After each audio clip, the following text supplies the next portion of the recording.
Hello everyone, welcome to my channel online GS by Diwakar. इस video में हम लोग इम्पोर्टेंट 50 क्वेश्चन देखेंगे जो ज्योग्राफी से रिलेटेड होगा। ये प्रश्न आपका पीजीटी, यूजीसी नेट एग्ज़ाम, साथ ही साथ असिस्टेंट प्रोफेसर के लिए बहुत ही महत्वपूर्ण है।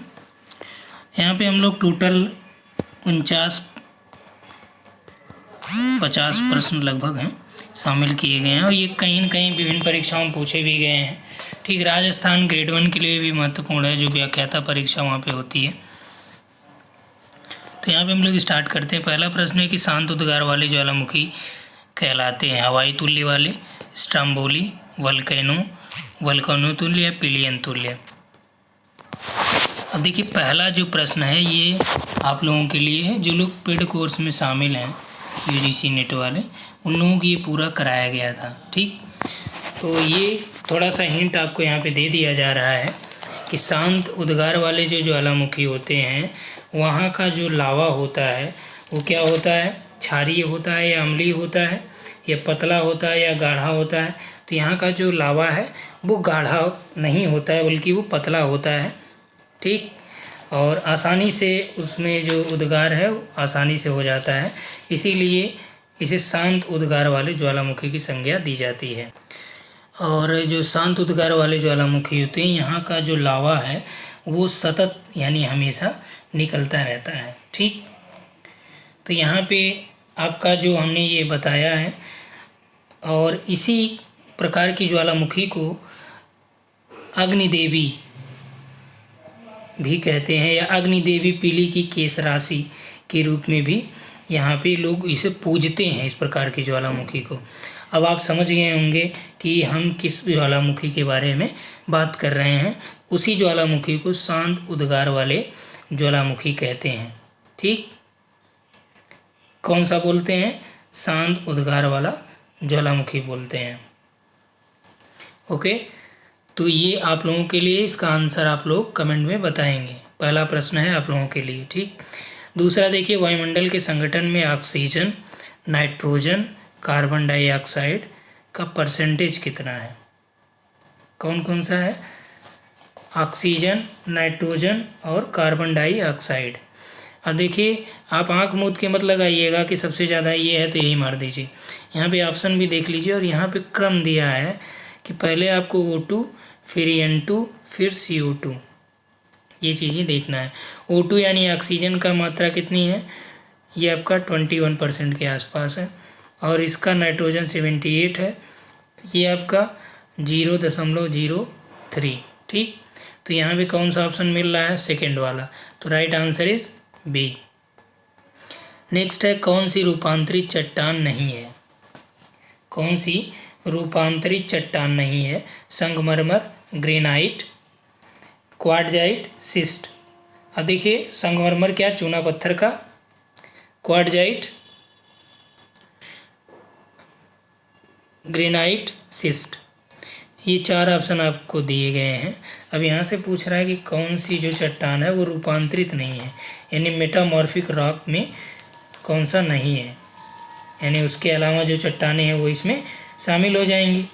ठीक, तो जो आपका पहला है संगमरमर। संगमरमर किस प्रकार की चट्टान है? ये आपका मेटामॉर्फिक रॉक है। ठीक, जो चूना पत्थर हो गया या खड़िया हो गया, डोलोमाइट, इसका जो मेटामॉर्फिज्म होता है तो उसे क्या बोलता है? वो संगमरमर बनता है। ठीक, क्या बनता है? संगमरमर बनता है। और ग्रेनाइट, तो ग्रेनाइट ये आपका रूपांतरित चट्टान नहीं है। ग्रेनाइट रूपांतरित चट्टानों की श्रेणी में नहीं शामिल होता है, इसलिए जो सही उत्तर आपका हो जाएगा सेकंड हो जाएगा। जबकि क्वार्टजाइट है, सिस्ट भी है रूपांतरित। यहाँ पे दिया है कि सही कोड का चयन कीजिए। अब देखिए, यहाँ पे अलग अलग दिया है। एक को दिया है सीप। सीप जो है ये किससे संबंधित है? तो सीप जो है, सीप का निर्माण आप देखेंगे ये अर्धचंद्राकार ऐसे इस तरह से बना होता है, ऐसे। ठीक, सीप भालू का स्तूप की तरह। तो सीप का जो है ये आपका पवन निक्षेप से बना है। दैत्याकार सोपान, दैत्याकार सोपान, तो ये आपका दैत्याकार सोपान आप देखते हैं जब ये हिमानी अपर्दन वाले में आते हैं आप, तब ये जो सोपान आपका होता है, ठीक। तो यहाँ पे ये आपका हो गया हिम अपर्दन, नदमुख और जालीदार शिला, नदमुख है और जालीदार शिला है। तो नदमुख का ये आपका जानते ही आप नदी अपर्दन से ही है, और जालीदार शिला ये आपका पवन से है। तो सही उत्तर यहाँ पे क्या हो जाएगा, बी राइट हो जाएगा। अगला है मध्यवर्ती अमेरिका में प्रशांत महासागरीय प्लेट के बीच कौन सी लघु प्लेट स्थित है। महत्वपूर्ण प्रश्न है और ये आप लोगों ने कई बार देखा भी होगा, और महाद्वीपीय विस्थापन सिद्धांत में पढ़ा रहा था, प्लेट विवर्तनिकी में भी आपको बताया था। तो कौन सी प्लेट हो जाएगी ये, स्कॉसिया प्लेट है, कैरेबियन है, नजका है, ठीक, और उसके बाद कोकोज है। तो सही उत्तर क्या हो जाएगा यहाँ पे, मध्यवर्ती अमेरिका एवं प्रशांत महासागरीय प्लेट के बीच कौन सी लघु प्लेट स्थित है, तो ये आपका है कोकोज, ठीक। उसके बाद पवनकृत अपरदनात्मक स्थलाकृतियों का सही क्रम कौन सा है। पवन द्वारा निर्मित जो अपरदन वाली स्थलाकृतियाँ लैंडफॉर्म है, जो इरोजनल लैंडफॉर्म है, इसमें दिया यास्कर, यारडंग, लोयस, लोयस बालुका स्तूप, लैपीस भूस्तंभ, छत्रकशिला यारडंग, बरखान भूस्तंभ और टोम्बोली। तो इसमें देखिए जो आपका टोम्बोली है ये हिम आपका तटीय स्थलाकृतियों से हो गया, उसके निक्षेप से बनती हैं। एस्कर आपका हिमानी से हो गया, ठीक, ये रंग हो जाएगा। इसमें लोयस है, बालुका स्तूप है, तो यहाँ पे देखिए लोयस जो बनता है यह निक्षेप से हो गया, ये भी रंग हो गया। भूस्तंभ है छत्रकशिला यारडंग, ये राइट है, ठीक, 6 का सी। नेक्स्ट है सेंट पॉल कटक कहाँ है, तो सेंट पॉल एम्स्टर्डम जो या सोकोत्रा चागोस, ये सभी कटक कहाँ पे स्थित हैं, तो ये आपका हिंद महासागर में स्थित है। अगला है सागरीय जल में लवण का सही जो क्रम है वो क्या है, यानी जो लवणता पाया जाता है। अब देखिए ये महत्वपूर्ण हो जाता है, ये सभी लवणों के बारे में हम लोगों ने विशेष रूप से देखा था वहाँ पे।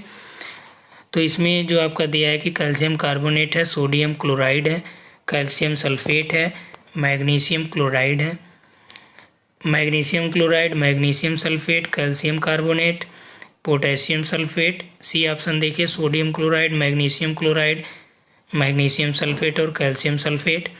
डी ऑप्शन है sodium chloride, magnesium sulphate, magnesium chloride and calcium sulphate, ठीक। तो यहाँ पे देखिए जो 8th का राइट आंसर हो जाएगा, सबसे ज़्यादा क्या होता है सोडियम क्लोराइड NaCl, उसके बाद मैग्नीशियम क्लोराइड, फिर मैग्नीशियम सल्फेट, फिर कैल्शियम सल्फेट, यानी क्लोराइड पहले सल्फेट बाद में, ठीक।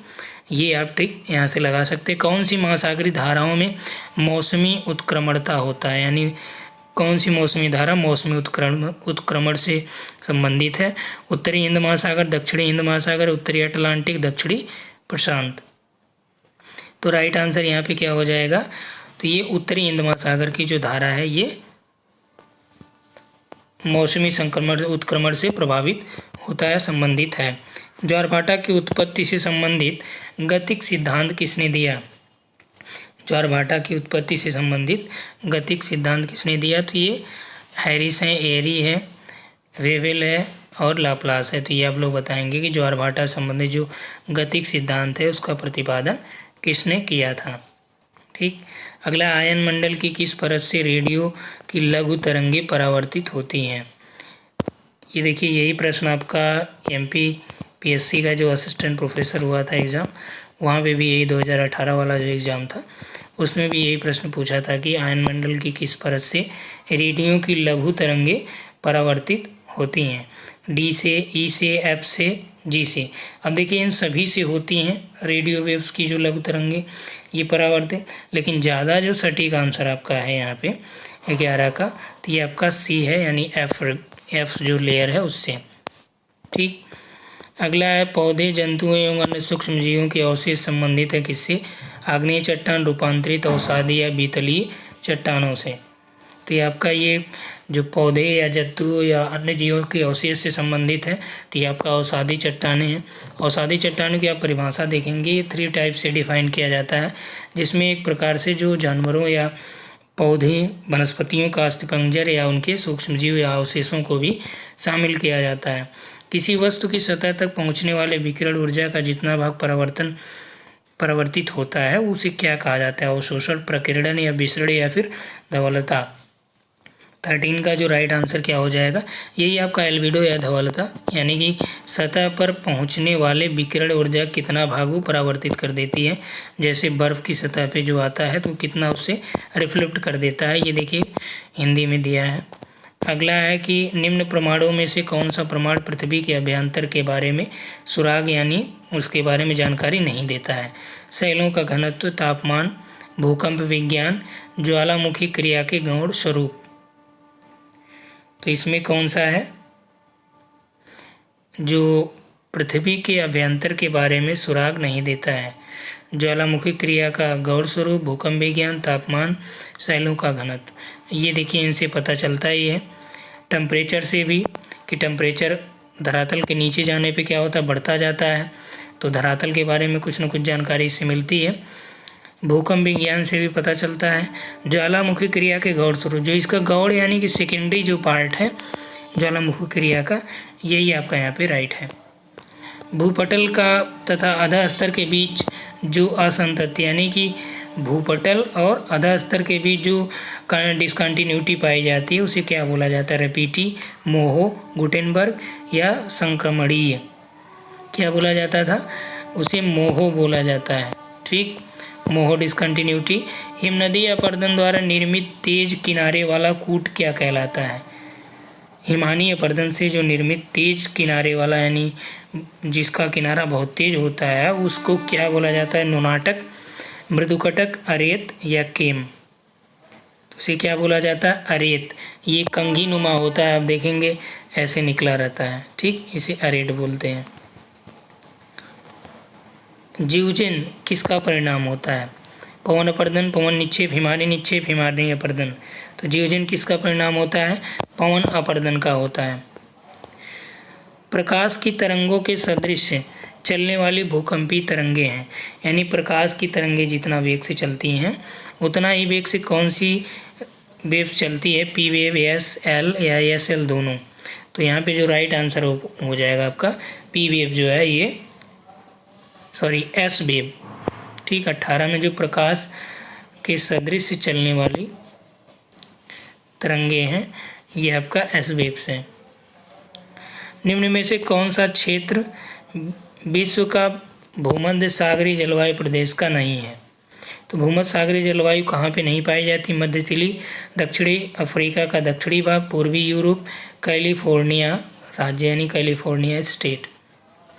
तो कहाँ पे नहीं पाया जाता? यहाँ पे देखिए मध्य चिली में है, दक्षिणी अफ्रीका और का दक्षिणी जो पार्ट है वहाँ पे भी पाया जाता है, और कैलिफोर्निया में भी है ये। ठीक, कैलिफोर्निया में जो डेथ वैली वगैरह में। तो यहाँ पे जो पूर्वी यूरोप है यहाँ पे इस प्रकार की जलवायु उतना ज़्यादा देखने को नहीं मिलती है। रासायनिक संगठन के आधार पर वायुमंडल को 2 बृहद मंडलों में बांटा जाता है, और ये कौन से मंडल हैं? 2 बृहद मंडल कौन से हैं? सममंडल और विषम मंडल। ये रासायनिक संगठन के आधार पे है। ठीक, भारतीय मानक देशांतर रेखा 82.5 डिग्री भारत के कितने राज्यों से होकर गुजरती है? कितने राज्यों से जाती है? 5, 6, 7, 8, 5 राज्यों से होकर जाती है। ठीक, याद रख लीजिए आपका ये होकर कहाँ कहाँ से जाएगी? यूपी हो गया, ठीक, यूपी, एमपी, छत्तीसगढ़, उड़ीसा और आंध्र प्रदेश। कितने हो गए? 1, 2, 3, 4, 5। यूपी, एमपी, छत्तीसगढ़ और उड़ीसा, आंध्र प्रदेश। ठीक, झारखंड से ये नहीं जाती है। 5 राज्य ये एक दूसरे को कहाँ काटती हैं? ये छत्तीसगढ़ में। अगला, तराई के दक्षिण में प्राचीन तलछट से निर्मित मेखला 22वां देखिए प्रश्न। तराई के दक्षिण में प्राचीन तलछट से निर्मित मेखला क्या कहलाती है? खादर, बांगर, खादर, भाबर, बांगर, दोआब। तो राइट आंसर यहाँ पे क्या हो जाएगा? बांगर इसे कहते हैं, बांगर मृदा। 22 का सी। 23 में देखिए दिया है गारो खासी जयंती है पहाड़ियाँ किसका भाग है? महान हिमालय, दक्कन पठार, शिवालिक, अराकानियोमा। अब देखिए ये जो पार्ट किसके हैं, ये दक्कन पठार की पार्ट है, गारो खासी जयंती है। यही आपका आई थिंक सीटेट में ही आया था, ठीक, यही प्रश्न आपका गारो खासी जयंती है। चूँकि ये इसलिए पूछा है कि होता क्या है कि हम लोग ये जानते हैं कि जो दक्षिण भारत है, ये वाला पार्ट, ये ही आपका यहीं तक दक्कन पठार है, जबकि यहाँ पे आप देखेंगे ये चीज़ें, इधर आपका बांग्लादेश हो गया, तो इससे ये अलग हो मान लिया जाता है। चूँकि मेघालय यहाँ पे है, लेकिन ये आपका यहाँ पे दार्जिलिंग, ये पूरा मालदा गैप के द्वारा इससे अलग होता है। लेकिन ये पार्ट किसका है? दक्षिण भारत का ही, यानी दक्कन पठार का ही। भारत में कौन सवर्ण की मृदाएं सर्वाधिक, यानी किस वर्ग की मृदाएं सर्वाधिक क्षेत्रफल पर पाई जाती हैं? एरिडासोल, मॉलिसोल, एंटीसोल या इंसेप्टिसोल। तो कौन सी मृदाएं पाई जाती हैं?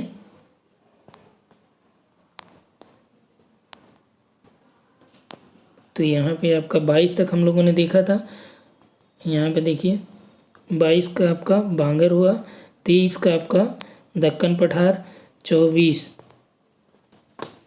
24 में आपका हो गया इंसेप्टिसोल, सर्वाधिक क्षेत्रफल में पाई जाती है।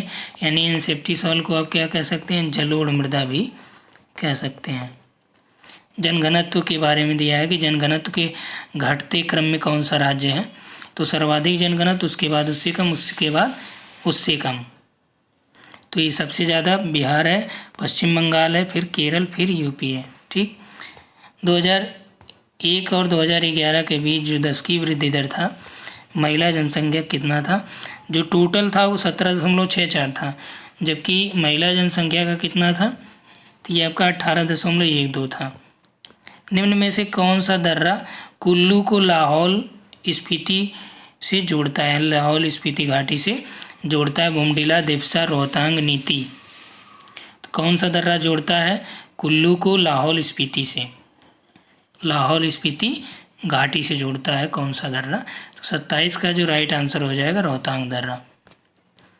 अगला है कौन सा सुमेलित नहीं है? ठीक, लौह इस्पात केंद्र और राज्य। राउरकेला उड़ीसा में है, बर्नपुर कुल्टी पश्चिम बंगाल, विजयनगर कर्नाटक, डोलवी जो है ये आपका, या डल्ली रजहरा, ये झारखंड दिया है, तो ये झारखंड नहीं है, छत्तीसगढ़ में है। समुद्र की तरफ भारत की क्षेत्रीय सीमा का विस्तार कितना है? अब देखिए यहाँ पे दिया है कि क्षेत्रीय सीमा के बारे में पूछ रहा है, तो यहाँ पे जो आपका राइट आंसर हो जाएगा 12 किलोमीटर, 12.8, 21.9, 15.7, यानी ये राइट हो जाएगा, लगभग 22 किलोमीटर मानी जाती है। वर्ष 2011-12 में भारत में कौन सा राज्य मक्का के अंतर्गत सर्वाधिक क्षेत्र रखता है? तो सर्वाधिक मक्का उत्पादन के बारे में, तो ये आपका राइट आंसर यहाँ पे हो जाएगा कर्नाटक। अभी भी जो लेटेस्ट डाटा है वो भी वही है। लेटराइट मृदा जहाँ मिलती है वह है, तो लेटराइट मृदा कहाँ पे पाई जाती है? निच्छालन से निर्मित मृदाएं होती हैं। 31 का जो हम लोग देख रहे हैं, तो ये अब कर्नाटक, मध्य प्रदेश, तमिलनाडु, यूपी। तो कहाँ नहीं मिलती? यहाँ पे देखिए जहाँ नहीं मिलती, ध्यान रखिएगा इसको। तो ये कर्नाटक में भी है, मध्य प्रदेश में, तमिलनाडु में भी, यूपी में नहीं पाई जाती लेटेराइट मृदा। अब ये मत कहिएगा कि किसी जगह किसी स्पेसिफिक प्लेस पे थोड़ा मोड़ा पाई जाए तो वहाँ पे आप ये नहीं कह सकते हैं, ठीक। ये चीज़ें बृहद स्तर पे ली जाती हैं, ठीक। चलिए नेक्स्ट है, भारत की जलवायु मोटे तौर पर क्या है? उपोष्णकटिबंधीय, शुष्क, उष्णकटिबंधीय, मानसूनी या उपाद्र। तो भारत की जलवायु कैसी? उष्णकटिबंधीय मानसूनी। सागौन निम्नलिखित में भारतीय वनों में से किस वन की अहम किस्म है? शुष्क पर्णपाती, आर्द्र पर्णपाती, उष्णकटिबंधीय या पर्वतीय वन। तो किस वन के अंतर्गत ये आएगा? आर्द्र पर्णपाती वन के वृक्ष जो आपके हैं वो सागौन है। 2011 में भारत के निम्नतम और अधिकतम लिंगानुपात वाले राज्यों का कौन सा युग्म सही है? यानी कि 2011 में सबसे निम्नतम लिंगानुपात और अधिकतम लिंगानुपात किसका रहा? तो देखिए यहाँ पे सबसे निम्नतम हरियाणा था और सर्वाधिक केरल था। यहाँ पे देखिए आपको सुमेलित करना है अलग अलग कौन सा किससे संबंधित है, कौन सा 35वां प्रश्न है ये, ठीक, मिलान करना है।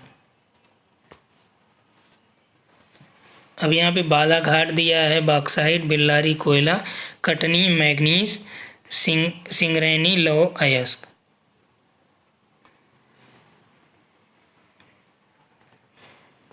ठीक, तो यहाँ पे हम लोग देख लें, बालाघाट में क्या है, मैग्नीज,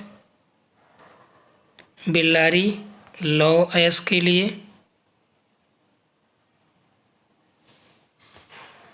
बालाघाट में क्या है, तो 3, 4 किस में आ गया, डी वाला ऑप्शन देखिए। तो यहाँ पे आपका बालाघाट किससे हो गया, मैग्नीज, बेल्लारी लौह अयस्क, कटनी बॉक्साइट, सिंगरैनी। अभी देखिए पीसीएस में इसी तरह के प्रश्न पूछे गए थे। सिंगरैनी में आपका कोयला, तो जो सही उत्तर यहाँ पे आपका डी हो जाए, 3, 4, 1, 2। भूस्खलन की दृष्टि से भारत का कौन सा क्षेत्र अति संवेदनशील है? अब देखिए ये प्रश्न आपका यहाँ पे महत्वपूर्ण है। लघु हिमालय, शिवालिक हिमालय, महान हिमालय, पूर्वी और पश्चिमी घाट। अब ये जो दिया है ये सभी संवेदनशील एरियाज हैं, ठीक। लेकिन अब इसमें ये कह रहा है कि कौन सा अति है, तो लघु हिमालय में भी होता है, शिवालिक, महान में भी। लेकिन यदि स्टेट वाइज हम लोग देखें तो सिक्किम और मिजोरम जो है ये मैक्सिमम जो भूस्खलन का एरिया होता है वो यही होता है। अब चूँकि अति संवेदनशील दिया है तो पूरा हिमालय वाला क्षेत्र हो सकता है, लेकिन यदि इन चारों में आपको वरीयता देना है तो आप महान हिमालय को वरीयता दे सकते हैं, ठीक। एल नीनो के कारण भारतीय मानसून संभावित होता है। क्या मानसून विलंब से आता है, शीतलन हो जाता है, विलंब बलौती होती है, शीघ्र आगमन हो जाता है, या शीघ्र निवर्तन होता है, या फिर डी वाला शीघ्र आगमन होता है? तो जो यहाँ पे आपका राइट हो जाएगा, विलंब और शीतलन हो जाता है भारतीय मानसून में एल नीनो के कारण। मानव भूगोल अस्थिर पृथ्वी और क्रियाशील मानव के बीच परिवर्तनशील संबंधों का अध्ययन है। अब देखिए परिभाषा ये दे दिया गया है और ये पूछ रहा है कि ये किसने कहा था मानव भूगोल के बारे में। रेडजिल ने, ब्लांस ने, सैम्पुल ने, हटिंगटन ने। यानी कि अस्थिर पृथ्वी और क्रियाशील मानव के बीच परिवर्तनशील संबंधों का अध्ययन है, ये कहा था सैम्पुल महोदय ने। अफ्रीका का सर्वाधिक जनसंख्या वाला देश कौन सा है? तो ये आपका नाइजीरिया है। कौन सा एक मानव विकास सूचकांक के मापन का अंग नहीं है? देखिए कई बार पूछा गया है। SDI यानी ह्यूमन डेवलपमेंट इंडेक्स में कौन सा शामिल नहीं होता है? शिक्षा, लिंगानुपात, स्वास्थ्य, संसाधनों तक पहुंच। तो यहाँ पे देखिए ऑप्शन भी दे रखा है, ये बी यानी लिंगानुपात को शामिल नहीं किया जाता, जबकि एजुकेशन और हेल्थ, संसाधन, ये सभी इसमें शामिल होते हैं। अब देखिए फुटकर व्यापार किस वर्ग की आर्थिक क्रिया है? तृतीयक, प्राथमिक, द्वितीयक, चतुर्थक। ये देखिए महत्वपूर्ण हो जाता है, क्योंकि जो व्यापार है या परिवहन या व्यापार, ये आपका किस में आता है? तृतीयक में आता है, ठीक। प्राइमरी में आपका क्या रहता है? कृषि और उससे संबंधित। द्वितीयक में उद्योग। चतुर्थक में आपका जो हाई लेवल की प्रशासनिक सेवाएं, वैज्ञानिक हो गए, ये सभी इसमें, रिसर्चर हो गए, ये सभी इसमें आते हैं। अंतर्राष्ट्रीय व्यापार का व्यस्ततम परिवहन मार्ग जो कौन सा है, महासागरीय मार्ग कौन सा है? सुएज नहर, पनामा, दक्षिण प्रशांत या उत्तरी अंड महासागर। तो इसमें जो आपका राइट आंसर हो जाएगा ये नॉर्थ अटलांटिक वाला जो मार्ग है, ये सबसे ज़्यादा व्यस्त मार्ग है। ये कई बार कई परीक्षाओं में आया है। मानव पारिस्थितिकी किसने कहा भूगोल को? तो ये हैं बैरोज महोदय। और यदि मापक 4.2 सेंटीमीटर बराबर 21 किलोमीटर के, तो उसकी प्रदर्शक भिन्न क्या होगा? तो इसका जो प्रदर्शक भिन्न 1:1 अनुपात 2 लाख यहाँ पे दिया है, फिर 5 लाख दिया है, फिर यहाँ पे आपका 4,20,000 है और यहाँ पे 2,10,000 है। तो यहाँ पे दिया है कि 4.2 सेंटीमीटर बराबर है कितने 21 किलोमीटर के। ठीक, तो यदि आप देखेंगे यहाँ पे ये 21 किलोमीटर के बराबर है। और यहाँ पे जो प्रदर्शक भिन्न RAF आपका होता है किस तरह से होता है, तो 1 किलोमीटर बराबर आपका कितना सेंटीमीटर हो जाता है, यहाँ से आप निकाल लीजिए। तो यहाँ पे जो आपका सही उत्तर हो जाएगा 44 का, तो ये इसका जो सही उत्तर आपका हो जाएगा 44 का, तो ये आपका B हो जाएगा। ठीक, अगला है किस सांख्यिकीय वितरण। अब देखिए यहाँ पे जो ये मैथमेटिकल है इसमें लिखने में बड़ी समस्या यहाँ पे होगी, इसलिए बहुत ज़्यादा डिटेल यहाँ पे हम लोग नहीं देखेंगे, केवल यहाँ पे आपका आंसर एक्सप्लेन करते चलेंगे।